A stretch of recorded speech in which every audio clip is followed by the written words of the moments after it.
தேங்காய் நல்லா காஞ்சிருச்சியா, எண்ணெய் ஆட்ட கிளம்பிட்டோம். செக்குக்கு வந்தாச்சு. தேங்காய் பருப்பை உள்ளே கொடுத்தாச்சு. நம்ம கொண்டு வந்த தேங்காய் பருப்பு 13 கிலோ தான் இருந்தது.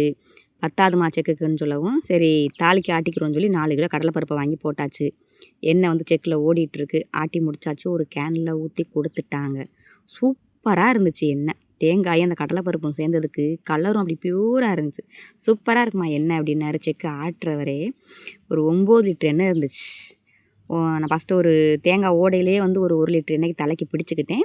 அப்புறம் மறுபடியும் கடலைப்பருப்பு எல்லாம் சேர்ந்து ஆட்டும்போது இவ்வளோ வந்துச்சு. அப்படியே கொண்டுட்டு கிளம்பியாச்சு வீட்டுக்கு. வர்ற வழியில் பார்த்தா பிளாச்செல்லாம் சூப்பராக இருந்துச்சு. அதை ஒரு 50 ரூபாய்க்கு வாங்கிக்கிட்டு வீட்டில் பிள்ளைங்க இருக்குன்னு வாங்கிட்டு அப்படியே கிளம்பி வந்தால் புளியம்பழம் எல்லாம் வெயிலில் எடுத்து வச்சுட்டு போயிருந்தேன். நல்லா காஞ்சிருந்துச்சுங்க.